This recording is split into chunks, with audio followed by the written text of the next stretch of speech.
to meet ahead of the opening of the conclave on Wednesday. Vatican News reports all 133 cardinal electors who will participate have made it to Rome, and all but one of them were present at the 10th General Congregation this morning. In all, there were 179 cardinals present at the meeting today, during which they heard 26 interventions on a wide range of topics affecting the church. And many western Pennsylvania homes and businesses have been in the dark nearly a week after severe storms caused widespread damage across the region. Duquesne Light was reporting more than 23,000 customers still without service as of this morning. Some areas might not have service back until tomorrow night. For more news with a Catholic perspective, visit EWTNnews.com. Take Two with Jerry and Debbie starts now.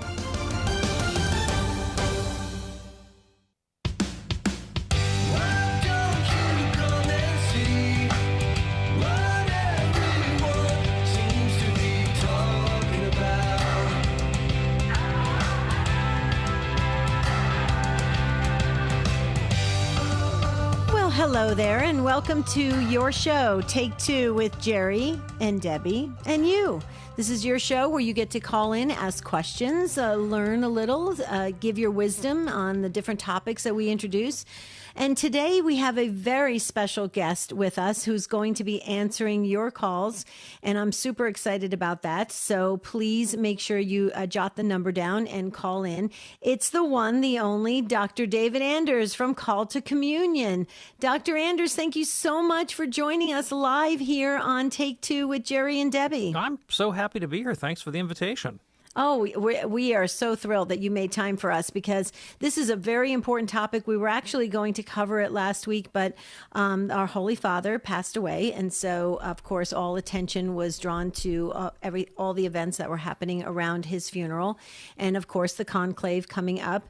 And so we pushed the topic out a little bit. And the Take Two family was they were gracious about it. They said, no worries, as long as we can get Dr. David Anders. So we're going to be talking about helping others with addiction, okay? Helping others with addiction. So if you have an addiction situation in your family or your circle of friends, and you really would like to talk about what's going on and how you can get some assistance with this to get past it, maybe cope with some of the things that have happened. I mean, I'm going to share some stats, Dr. Anders, with what's going on in the country, and it is really, I mean, oh my goodness, it's getting worse by the second, and it's important that we tackle these topics. And you have focused on people with addiction situations because you're actually doing coaching now, life coaching, and you're with us at Stand Tall, which we're so excited about, but you're focusing on that. And so we thought we would do a show around it to help others, maybe get the tips and tools to be able to work through this situation. So is there anything you want to say about addiction first before we get started? I do. And let me say a little bit about my interest in it, because I should begin with the caveat, I'm not a certified addiction therapist. I don't have degrees in counseling or anything like that. I'm not a psychologist. My training, of course, is I'm a church historian and a theologian, and I work in Catholic media and radio to explain the Catholic faith and make it intelligible to people. That's my job description. That's my background, degrees in theology. But along the way, like a lot of people, I've just encountered this problem in civilization. I've encountered it in my country, but also in my extended family, and I've got loved ones that have been touched by this disease, and I've seen what it does to families, and it's just quite devastating. So it's an area of personal interest of mine. And then as a theologian and as someone who's trying to make the faith intelligible and livable to people, it occurred to me a long time ago that what I was reading and studying about the dynamics of addiction helped sort of telescope the whole drama of sin and redemption, grace, the seven deadly sins, concupiscence, weakness, these kinds of things that are really integral to the Catholic theological self-understanding, that these were really powerful models for understanding addiction. And addiction itself was, as an area of study, was kind of useful for understanding the larger dynamic of sin and moral weakness in our own lives. And so I found that my background in theology and my sort of personal practice of pastoral counseling and coaching integrated well with what I was reading, and it was like I said, that's sort of my background interest. And someone who's done a lot more of this kind of thing than you probably know Father Emmerich Vogt, the Dominican priest. He's often a guest on EWTN, and he's very keen to point out that he sees a great deal of overlap between the Catholic spiritual theological vision and, say, the tradition of the 12 Steps, for example, because whether you're reading Catholic authors or other authors on this, pretty much everybody agrees that the way to deal with addiction is to treat it as a spiritual disease. And so, probably the most common model for understanding addiction treatment is the 12-step model. And, of course, that was something that was born out of sort of Protestant devotional tradition. And you see some of the resonance of that in the language. But the heart of the 12-step model, which Father Emmerich endorses, is this recognition that there is a spiritual issue at root. And one author that I'm very fond of, I've taken a great interest in, is a neuroscientist named Mark Lewis, who is himself a recovered addict. He was an addict as a young man, and he went into neuroscience to kind of understand what happened to his brain. And so he's really on the scientific neurology side, but he's made a name for himself as someone who's not real keen with the physical addiction model of understanding addiction. Excuse me, I said physical addiction, the physical disease model of understanding addiction. And that's very common. You'll hear people, well, addiction's a disease. And the reason people argue that is they say, well, addiction changes the brain and people have a loss of control. And so obviously you take some addictive substance that changes your brain, and exposure to the drug is what causes the brain changes. Therefore, it's a disease. But as Lewis points out, everything changes your brain. Playing the piano changes your brain. That's right? true. Learning a language changes your brain, right? And that typically, say things like cancer or diabetes don't improve with effort and insight. And that is exactly what it lies at the heart of recovery from addiction is insight into the nature of your problem, the triggers, what emotional or spiritual needs are you trying to meet with this substance or activity, and then actually committing yourself to the process of recovery. That's how you get over it. You get over it at the spiritual level, at the level of self-awareness, understanding, commitment to moral principles, service to others, and a life of meaning. Wow. Okay, so there's a lot to say about this subject, and we want to turn our attention to the Take Two family. So if you have a situation happening in your circle of friends or family, please call in, and we respect your privacy, so use your confirmation name. Okay, feel free to do that. But here's the number. Matt's waiting to answer your call at 833-288. EWTN. That's 833-288-3986. And on this Cinco de Mayo today, and happy Cinco de Mayo to everybody, you have Dr. David Anders, and you can ask him a question about it because he really wants to focus on helping others with addiction. So this is your opportunity. Don't sit this out and think that somebody else is going to make the call, because if you feel prompted by the Spirit, this is the time to call in and ask your questions, because we need to tackle this together. Since I just saw the latest statistic saying 50 million had substance use disorder in the past year. That's age 12 and older. 50 million, that's 17%. Wow, that's a lot of folks dealing with addiction. So if you have a problem, or your friend has a problem, or your family member has a problem, call in 833-288-3986. And Dr. David Anders and I will be right back.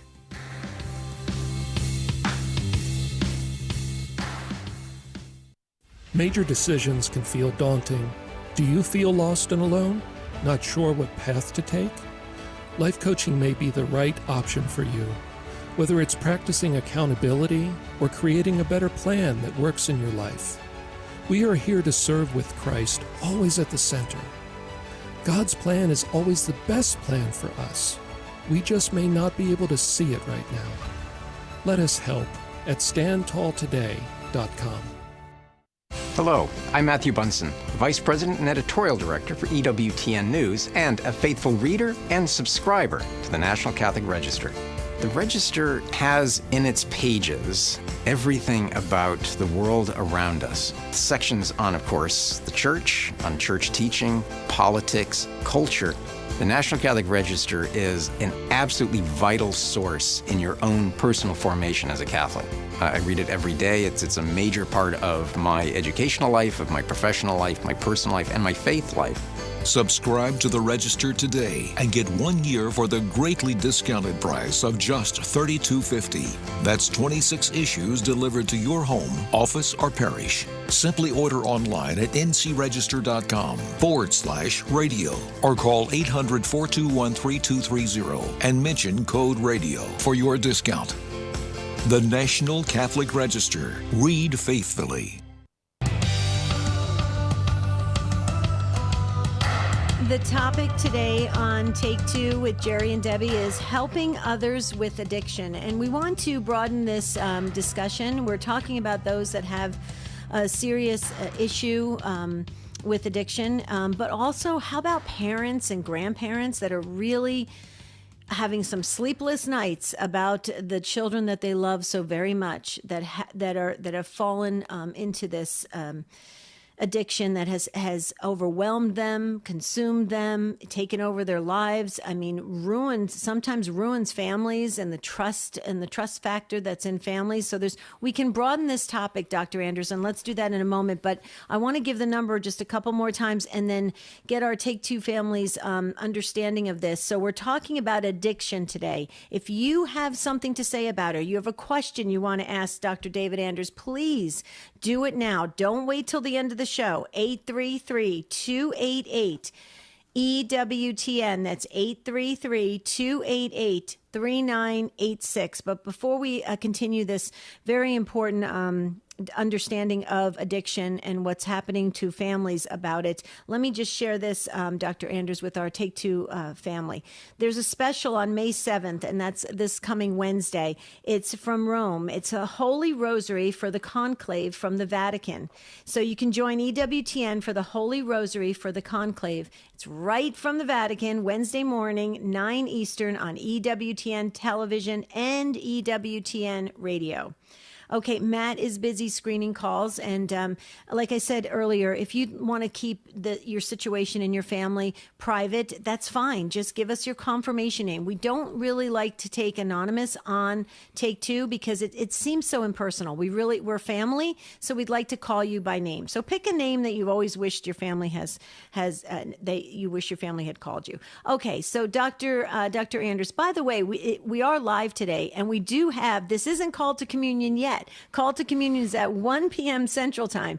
But you do have the host of Call to Communion, the very popular Dr. David Anders, and he is focusing on helping others with addiction. So you wanted to share more. When I shared that stat before we went into break about 50 million, and then you wanted to talk more about adding other things to it and how it really has pretty much impacted the whole entire country. Well, sure. So you quoted the statistic of, I think, 50 million that had substance abuse disorder.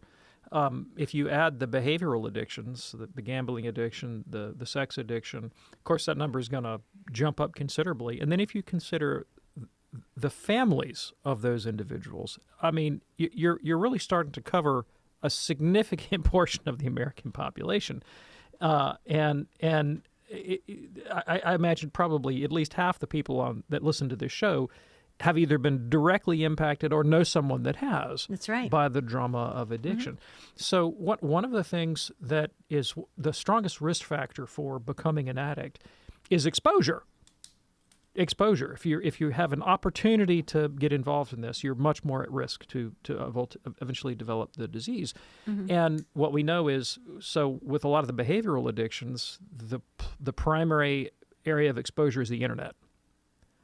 And of course, the internet is absolutely everywhere. I mean, it's almost impossible to imagine functioning in American society today without access to the internet. And of course, we know how those algorithms work, and they feed very often our basest impulses. And if you're young and vulnerable and naive, you're almost defenseless against this. Right. And a certain portion of the population, when exposed to these kinds of things, is just going to become addicted. And it doesn't mean they're terrible people. It means they were absolutely in the wrong place at the wrong time, and others who were nefarious took advantage of their naivete. Well, Dr. Andrews, we're being conditioned to be addicted to everything. I mean, you look at TV, you look at the gadgets, you look at it's constant, be attached to something in order to take yourself out of the real world. Wouldn't you say? Absolutely. And, I know when I was a child, I grew up in the 70s. I, like every kid, I had the things that upset me, made me sad or whatever. And I used to come home after school and I would collapse on the couch and I would watch, really bad 70s sitcoms like Gilligan's Island and Laverne and Shirley, But I learned a bad habit when I was 7, 8 years old, and that was that I could deal with, emotional dysregulation. I could deal with loneliness. I could deal with loss by distracting myself through, activities that would put me in a kind of trance-like state of absorption, and that was television. And there's a Stanford sociologist named Tanya Luhrmann who has speculated, but with some evidence, that our entire culture has become so conditioned to a trance-like response, a sort of isolated trance-like response to trauma and loneliness, that it has even begun to bleed in and affect the typical American's understanding of his relationship with God. And it's so, in other words, it's starting to even distort our theology. Wow. And if you look at, say, modes of worship that are particularly prominent outside the Catholic Church, but you can see quarters where they're bleeding into Catholicism, where the emphasis is on how can I engage the process of worship in a way that will change my emotional state. Can I trigger feelings of uplift or euphoria or trance-like absorption that would sort of take me out of the daily rut of things, so that I don't have to feel what I don't want to feel. And you know what I'm talking about. You've seen this kind of thing. Oh, yeah. Whereas, that wasn't how Jesus functioned. That wasn't. St. Paul says, offer your bodies as a living sacrifice. Right. Your act of worship is not to run from reality, but to learn how to engage it more lovingly, with more wisdom, and a willingness even to undergo suffering. Yeah. Very, very well said. Okay, are you ready to take some calls? Okay, we do have a couple open phone lines. So if you feel that tug in your spirit, we believe it's the Holy Spirit. So call in 833-288-3986. We're talking all about helping others with addiction, and who's going to start the conversation? That will be Greg from Washington, D.C., listening on our friends at Guadalupe Radio Network. Hi, Greg. Thanks so much for calling in to Take Two. Thank you. Yes, I have a family member who's an alcoholic and has been an alcoholic for 30-plus years. He went through a 30-day treatment program, and then he left it, and he never went to AA again, or never went at all. And he's relapsed, and he refuses to acknowledge that he has a problem, even though everyone around him has told him that. So we're just trying to understand, with someone who's so full with so much perhaps pride and self-denial, how's the best way to help him? Yeah, thanks. I really appreciate it. So, several things. One, I learned a concept from a coach, an addiction coach named Mike Spiegman, and the concept was delayed emotional growth. And his idea is that at whatever point, whatever stage in a person's development they become an addict, that's the stage where they stop developing emotionally. And so even if somebody could be 60 years old in the body, but if they became an addict when they were 14 and they've been continually living that way for, all those years, emotionally that person's still 14. And what they need is they need to grow up to their biological age. And the temptation for those around them is, well, you've got an emotional 14-year-old on your hands. And the temptation is, well, to treat that person like they're 14, because that's how they respond to you. And that's where they are actually in their own life. And we can unwittingly fall into a pattern of enablement where we sort of concede to their immaturity. And we can't do that. If we do that, we're not actually helping that person. That we need to actually see that they take responsibility for their actions, and not enable them. Now, I'm sure you've heard the catchphrase from Al-Anon that you didn't cause this, you can't control this, and you can't cure this. And so, as you're approaching this individual, the direct confrontation is often not effective. Sometimes you can have an intervention where sort of everybody in the family comes together and says, "Okay, here's the ultimatum. You either get help or we're going to blank," right? And that will sometimes work, but there's no guarantee. But a hit or miss ad hoc approach of, stepping in and making suggestions or rebuking or reproaching is very unlikely to work. And so what you have to think about is not how can I directly influence this person's behavior, but how can I reorganize my life and my relationship so that I'm not enabling, I'm not taking blame, I'm not accepting responsibility, and the addict around you will always blame you. It's never that person's fault. It's always going to be your fault or dad's fault or mom's fault or whatnot. Not to collaborate with that, not to collude in that delusional vision, and certainly not to take responsibility for what is ultimately his problem. And helping them grow up, right? Exactly, and helping them, to get over that delayed emotional growth. What do you say, Greg? Have you noticed that he's a bit immature? Well, I would say he's immature in terms of denying that he has a problem. It borders on being irrational. Well, it is irrational because it's clear to everyone else. I mean, he has a lot of successes in other areas of his life, but this is a glaring weakness. So let me ask you one other question: that is it possible that an early trauma in someone's life could trigger an addiction? An early trauma in someone's life is absolutely an occasion that puts a person at risk for addiction, right? I wouldn't say that it causes it, but it definitely puts you at risk. And so, what's a very common pattern would be, someone has a difficult experience. They could grow up in generational poverty. They could grow up with trauma. They could have a terrible loss. They feel terrible. They feel awful. And here's the allure of addiction. Substances and behavioral addictions effectively change the way you feel in the short run. They do. They absolutely make you feel differently.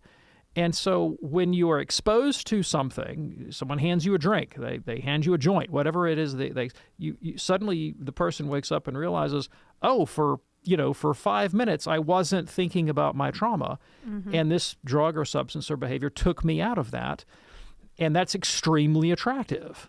And the right set of circumstances, that can become a habitual response. And so it's a learned behavior.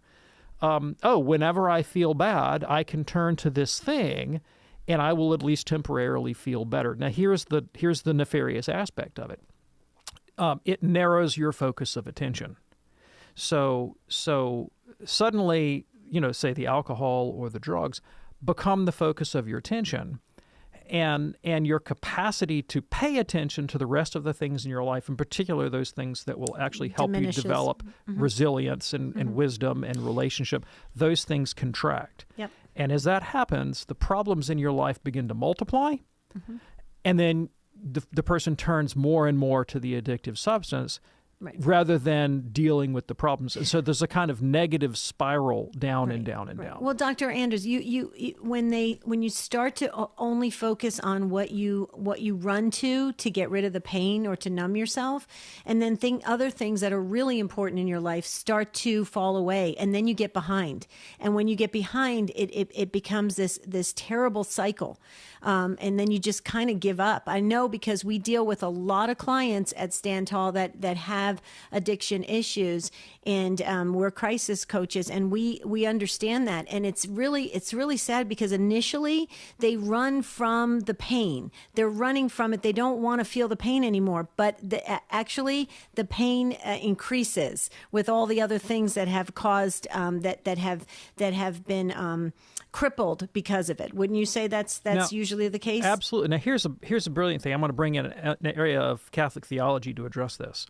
So we talked about the dynamic of the sort of the narrowing scope of attention, the spiral down as you become obsessed with the substance and it takes you out of your life.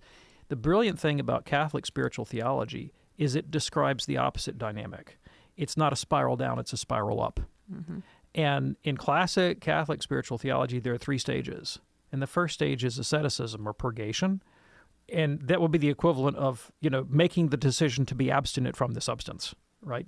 Just refusing, just cutting off those sources of compulsion and addiction in your life. Mm-hmm. But then the second stage of Catholic spirituality is called illumination. And that's when you begin to gain a broader perspective. Mm-hmm. In particular, you begin to take into account the perspective of the other. Yes. And that leads ultimately to the third stage, which is the union of love. Yeah, beautiful. Greg, any other follow-up questions? I don't want to let you go until you feel comfortable. No, this has been helpful. I thank you. I appreciate your comments and your prayers. So thank you very much for your help. Just one last comment. When you say an absolute, the addict would absolutely stop consuming alcohol, if they're chemically addicted to it, how is that possible? Right, sure. So alcoholism, of course, is a special case here because you can have withdrawal can be deadly, right? And so I'm not giving medical advice here. And if someone has a physical dependence on alcohol where they could actually go into delirium tremens if they stopped cold turkey, then they need to do that with under medical advice. And that I'm not qualified to give that advice, but you have to consult with a physician. Mm-hmm. Yeah, you got to be careful when you're coming off of alcohol. Okay, Greg, thank you so much for the question to start this conversation. You're going to hear the music in just about 30 seconds, but we do have some open phone lines for somebody to jump in. We're talking about helping others with addiction today. We have the wonderful guest with us from the host of Call to Communion. It is such a popular program throughout the whole entire world, Call to Communion, and it's Dr. David Anders, who's now coaching, helping others get over addiction. So please call in 833-288-EWTN. That's 833-288-3986. And when we come back, Angela, you'll be next. Hang on, and Jean and the others on Take Two with Jerry and Debbie.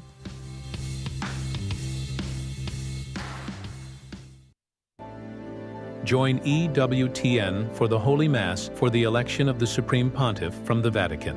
Wednesday morning, 3 Eastern, on EWTN television and radio.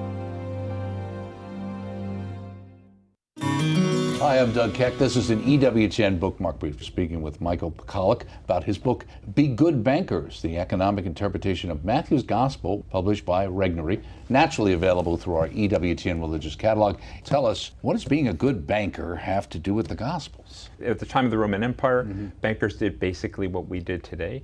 Accrue capital, take care of that deposit of faith, for example, if you're a bishop.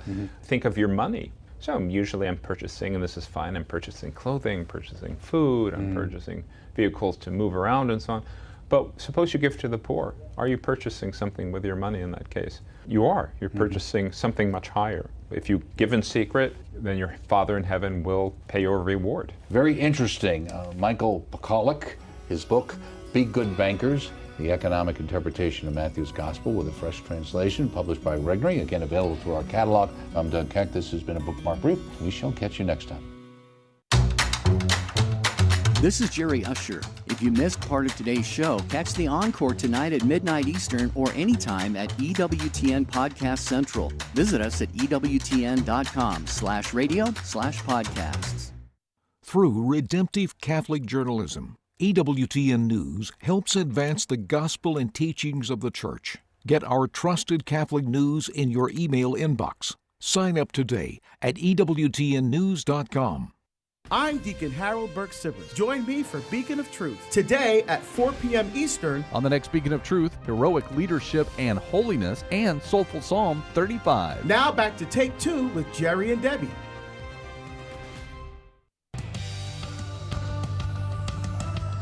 Talking about helping others with addiction today, and we have our guest, Dr. David Anders, with us. He is coaching on this exact topic, and you can get a free consultation at standtalltoday.com.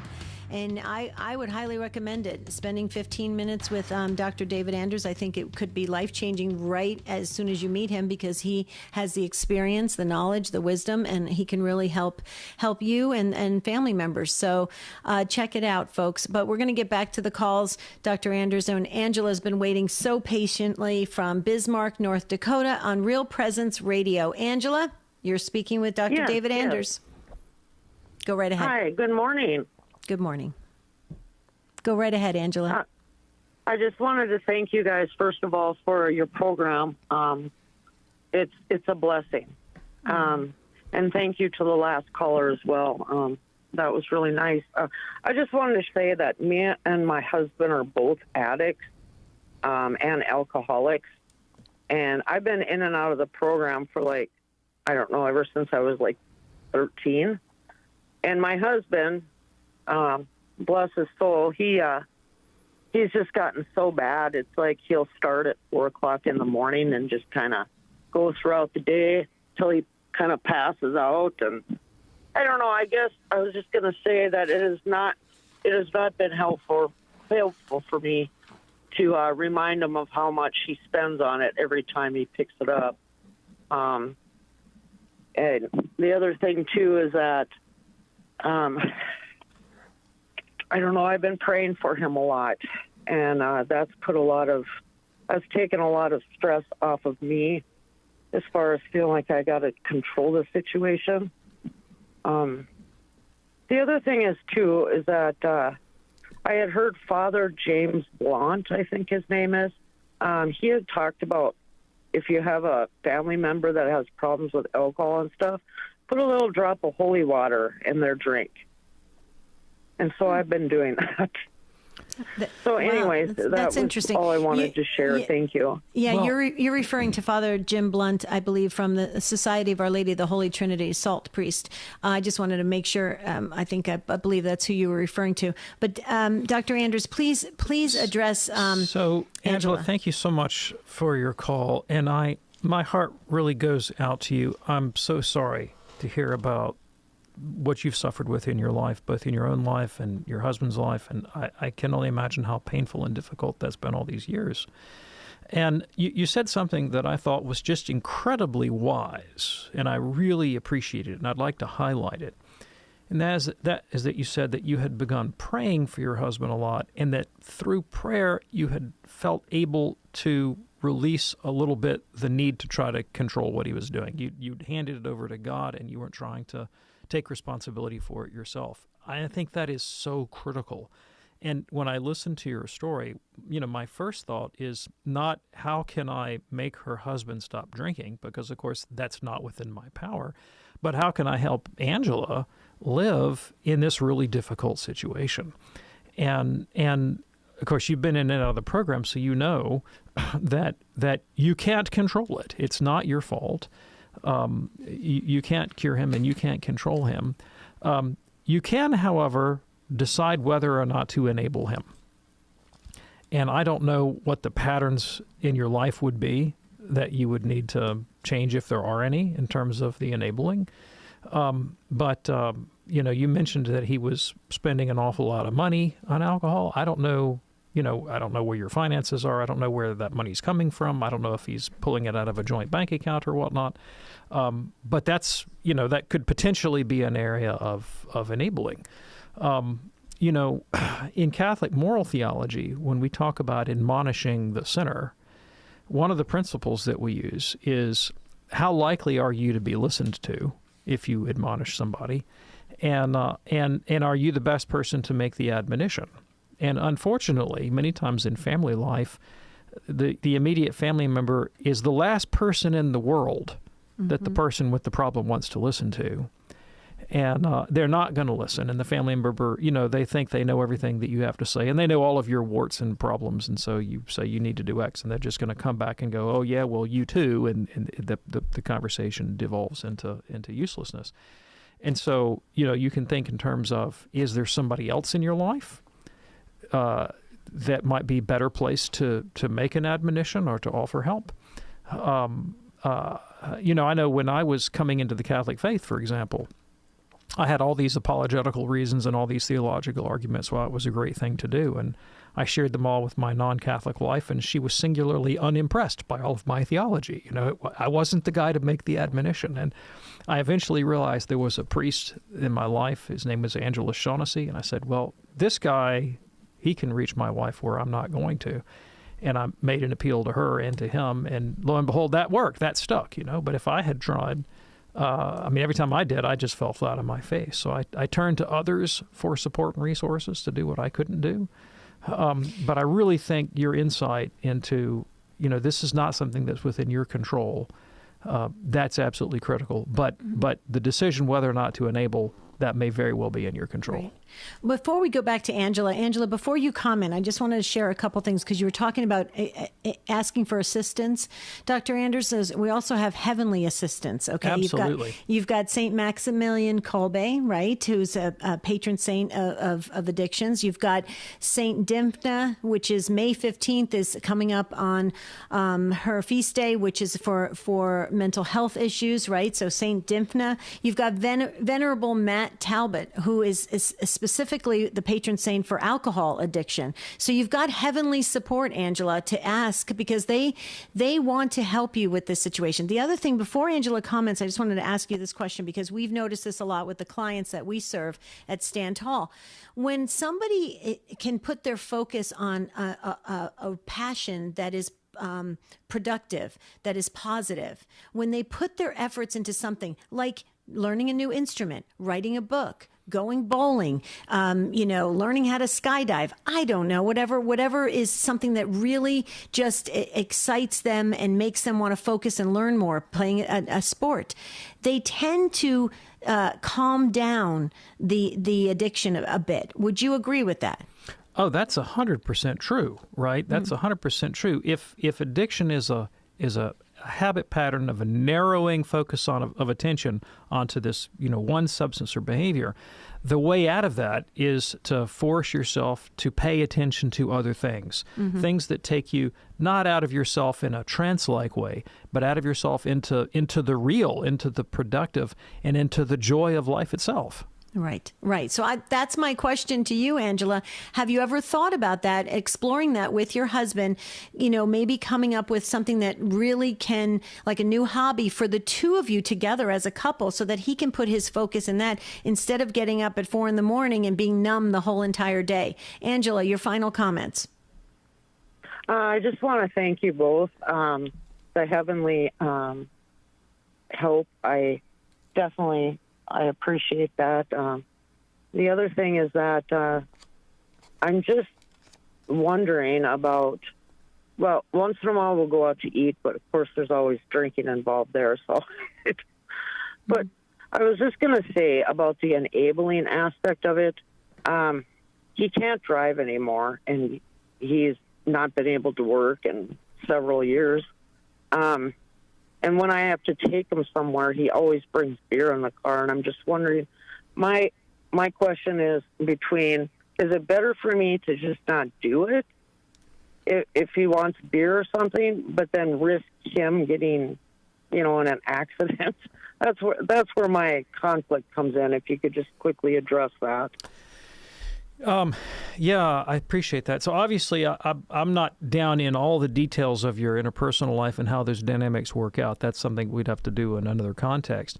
But this is what addicts do. They hold you hostage with threats, and it's unless you do this thing for me, then I'm going to put myself at risk in these ways. And we allow ourselves to be manipulated into enabling. Then it's never asking politely. That's not how they function. It's always the threat of some absolute catastrophe. They threaten to tear the world down and burn it up unless you give them what they want. That's how they roll. Wow. It sounds like when you think that Angela and her husband, they need some more specific help in this area. So. Yeah, for counseling.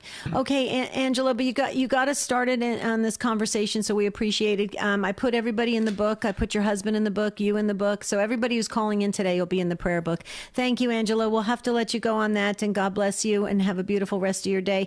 Irene has been waiting so patiently in California on YouTube, so I'll wave to Irene. Irene, you're with Dr. David Anders.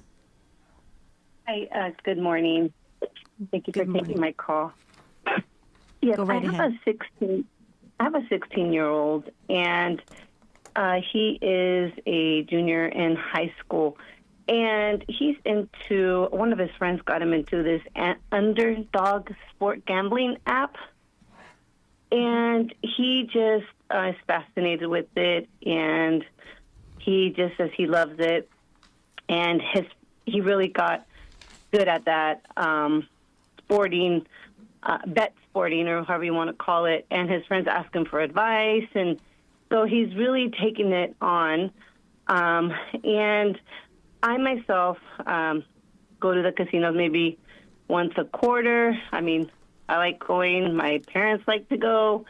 I've never seen it as a addiction of going to gambling. I didn't see my parents being addicts in gambling. It was just a way to go and just distract yourself. And that's what I'm seeing with my son with this gambling app. But I wanted to know how to guide him. He loves God. He goes to the Latin Mass, and he is the one that brought us into the Latin Mass. So I'm just not knowing how to handle the situation with this gambling apps for youngsters. Yeah, thank you. I really appreciate that. So I think you're calling from California. Mm-hmm. My understanding in California, the age of majority is 18. So you have a far more legal power and influence here than you will in 2 years. And so you can do things that you won't be able to do in a couple of years. And I think if there's a genuine addiction here, that you need to take full advantage of the fact that you have legal authority over your child. So a couple of questions. One, where does he get the money to bet? I found out my oldest son. Your oldest son is funding him? Yeah. All right. And I take it the older son is probably over 18. Oh, yes. All right. So is he just giving him money, just handing him money to gamble with? I don't know. Everything's done through the app. Okay. So that number one is I would jump on that if I can. I would look into that and find out how the older son is getting him money, how much he's giving him, why he's giving it to him, whether the older son could be a partner in this and come to recognize that he's harming his younger brother and stop that. The other thing is that, I'm not familiar with this app, but many social media companies include elements in there that would give parents some control over access. And so you may look into what access you actually have to control the app, access to his telephone or whatever other technology he's using. I mean, you can do a lot to step in and actually make it physically difficult for him to engage in the behavior. And again, the primary risk factor for addiction is access. And if you can restrict access by restricting his funding or restricting his access to the technology, it's worth considering that, absolutely. And you've got a short window of time in which to do that before he reaches the age of majority. So I definitely would think about that. In terms of your own gambling habits or practices, I'm not going to tell you categorically don't ever enter a casino again, but I can tell you that my wife and I in our life have made the decision, like, we don't drink anymore because there are people in our lives for whom that would be a stumbling block. Mm-hmm. And it's not immoral to drink. Go to any Catholic gathering and, half the room's got a glass of wine in their hand, and that's fine, right? There's nothing intrinsically immoral about that. But St. Paul's principle is, hey, there are a lot of things that we have liberty to do in our Christian life, but if it causes somebody around me to stumble, I'm not going to take advantage of that liberty. And so if that is if he uses that as a justification or a warrant, says, well, mom and dad gamble, so there's nothing wrong with it, then you might make that decision of saying, well, I'm going to cut this out of my life, at least for a period of time, maybe for the next 5 years or the next 3 years or the next 10 years, whatever it might be, to show him I'm serious about helping him and this is a problem that could really take over and ruin his life. Okay. Yeah, I think I appreciate that advice. You were mentioning about, restricting him on the phone, on the app. But in school, there's boys that have the app. That's another thing that I just remembered. And that's one of his friends got him into it. And he, I don't know how they were able to put it on their app if they're also under the age of 18. Mm-hmm. But that's where he started doing it and getting introduced with it at school. And he was doing $5, $1, things like that, but doing it in school as well. So this is something that's going on in the school as well. So May I interject, please, real quickly? Because you just said something, Irene, that just triggered my upbringing. You know, my dad, I've said this many times, my dad would never allow us to spend too much time on anything. He was always making us go out to work or cut the grass or do something. We didn't have time. We would end up coming home and falling asleep after doing our homework. And I'm just wondering, I'm thinking to myself, are you picking this up, David, in the sense that some of these teenagers seem to have a lot of time on their hands? I don't understand it. Why aren't they out working or playing sports or doing something which doesn't allow them to spend several hours? Because I do feel that if you replace it with something good, they're going to put their attention to that, because kids are really smart. I'm just wondering, does he have too much time on his hands? And maybe whoever wants to go first. Go ahead, Irene. Yeah, thank you. He doesn't play sports anymore because of an injury.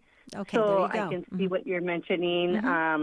He has too much time in his hands, and I have to say then, yeah, we are being not giving them then maybe enough chores or things to do around the home. And he does have a job. He only works 2 days a week because he's only 16, but maybe he could pick up something else and keep him busy. But on Wednesdays, he does go help in confirmation.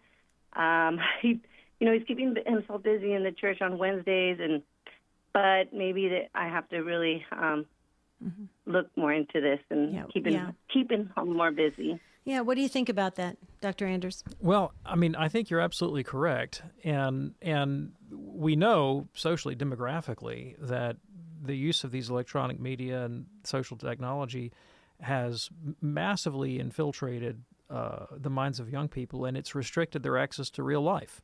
I mean, that's why the correlation between social media usage and depression, suicide, and anxiety is so strong, because it takes them. It really isn't. It isn't about social networking, because you're not connecting with real life human beings. Right. It takes you out of life and out of productivity and out of real things, and gets you into this sort of trance-like absorption that's an alternative to real life. Mm-hmm. Irene, thank you so much. I think you represented a lot of parents today with their teenagers, so thank you for the phone call. Have a beautiful rest of your day. Before we get back to the calls, we're going to go to Anna, who called back from Michigan, in just a moment. Anna, hang on. Don't go anywhere. EWTN Rome Bureau brings you Interregnum Special live from Rome as we look forward to the upcoming conclave. It's this afternoon, 1 Eastern, on EWTN Television and EWTN Radio.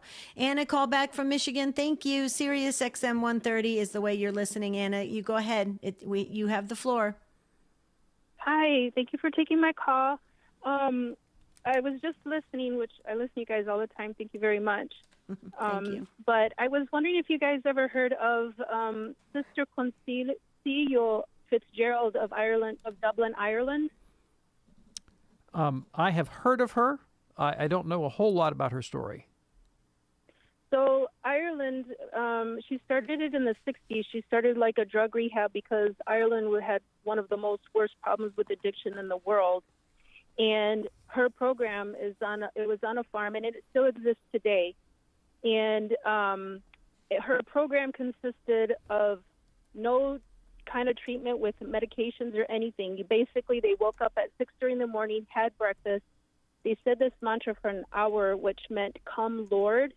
And then they would do work on the farm all day, and then they would do after dinner a mantra, and they were required to pray the rosary every night before bed.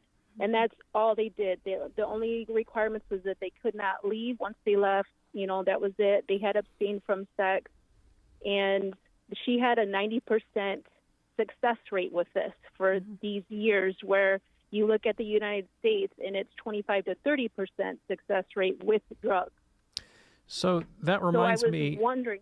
That her story reminds me a lot of Sister Elvira, who founded the Cenacolo community in Italy. That's also now expanded around the world. And I know our former bishop in Birmingham, Alabama, Robert Baker, was a big patron of the Cenacolo community, and he brought a chapter to our own diocese. And it's very much the same model. The idea that you step out of the the people, places, and things that were the triggers for your addiction, and you live an intensely Catholic life of work and prayer, kind of modeled on religious life, and you do that until those practices become habitual in you, and you learn a new way to live, and the cure rate, the recovery rate is just much higher than it is in these secular programs. Yep.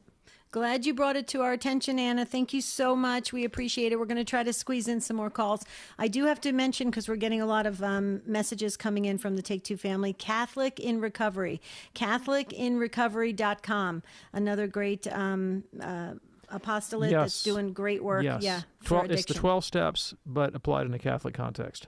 That's correct. Okay, Renee in Dallas, Texas on Guadalupe Radio Network. We're trying to squeeze you in, Renee. Welcome to the program. Hello. Go right ahead, Renee. You're up next. Go ahead. Okay. I have a young adult son. He deals with anxiety, depression. Along the way, he picked up multiple addictions to deal with it.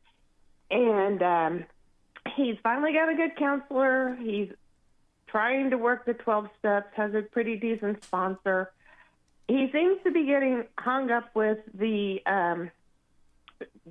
higher power thing. He believes in God, but the relationship part is just not there. It's like he's got some kind of block to allowing that part to happen. It's like he'll go to church and sit there. He sometimes prays. Just don't know how to help him along that path, because that seems to be his biggest stumbling block at the moment. Yeah, I really, really, really appreciate this question, and I'd like to make a suggestion, and that is that, in my experience, Catholic tradition conceptualizes relationship to Jesus in very different ways. And so one way is the kind of, I have Jesus as my best friend, and we have a loving, intimate communication and kind of second-person dialogue. That's not the only way Catholics have understood relationship to Christ. And so, for example, I have a relationship with Christ through the sacraments, and it's not based on interpersonal dialogue as much as it's based on the idea that I'm going to recapitulate the dynamics of Christ's passion, death, and resurrection in my own life. I'm going to die to myself. I'm going to rise to new life with him. I'm going to give myself in service to others. And even though I may not be, engaged like, dear Jesus, you're my best friend kind of dialogue, I'm very much engaged with the person of Christ as I'm trying to integrate Jesus's personality into my own and see the world through his eyes. And the higher power aspect of the 12 steps is about engaging with something bigger than myself that takes me out of my selfish concerns. And Catholic spirituality is actually pretty broad-minded about how we can do that. So, the difference between the Jesuits and the Dominicans and the Benedictines and the Carmelites and the devotional tradition and the mystical tradition, these are all different modalities within the one overlying emphasis on, can I develop the love and compassion of Jesus and the way he saw others in the world? And so I'm not as hung up on this as a problem as long as he has the aspiration. I need a spiritual dimension to my life that can get me out of myself and ultimately conform me to being in the world more like Christ, that I'm loving others and not just caring about myself, that I'm developing a life of virtue. If I'm doing those things and I'm doing them in a Catholic context, and together with the sacraments of frequent confession, then I'm developing an encounter with Jesus, however I'm, internally conceptualizing that. Mm-hmm. Real quick comments, Renee? His bigger problem is, it's just, he flat out told me that, he knows God exists, but he pretty much is just mad at God. And I don't know if this bleeds over from his bad relationship with his dad, but it's just like he puts God on the shelf, and then, occasionally he thinks to pray. He will go to confession, but I just feel like he's going through the motions. But Renee, because things don't just happen quick. We've only got a few seconds left, and I don't want to seem like this is a cop-out. I'd love to talk to him. Like the problem you just described, that's the sort of thing that I would love to have a longer conversation with him about, and try to help him find a way forward in his relationship with God and maybe get over some of those hang-ups. I mean, I can't give you a 2-second solution to that problem, but that is the sort of thing we could deal with one-on-one in a more intimate way. So Renee and the others that are listening right now, you can go to standtalltoday.com and get a free consultation with Dr. David Anders, and he's wonderful to talk to. I would definitely recommend it. Pio in Ohio, Dennis in New York, Marty in Cleveland, Ohio, and the others that are calling in right now. We're not going to get to you today, but we'll revisit this topic at the end of the month during Unscripted, so you can always call back. Remember, you can revisit all the past topics at the end of the month. It's kind of a catch-all at the end of the month. So thank you, Dr. David Anders. We're going to catch you. Debbie. Yeah, we're going to catch you on your show today at 1 p.m. Central Time, Call to Communion. And we hope to have you back again so you can tell us how the coaching is going. Thank you so much to the show team who's done such a great job. Matt, Michael, and Rich, you guys are awesome. And thank you to all the affiliates that carry Take Two Live. We really, really appreciate it. Tomorrow we're going to be talking about, were you popular in high school? Oh, that's going to be a fun topic. That is tomorrow. Have a beautiful and blessed day. We'll see you real soon.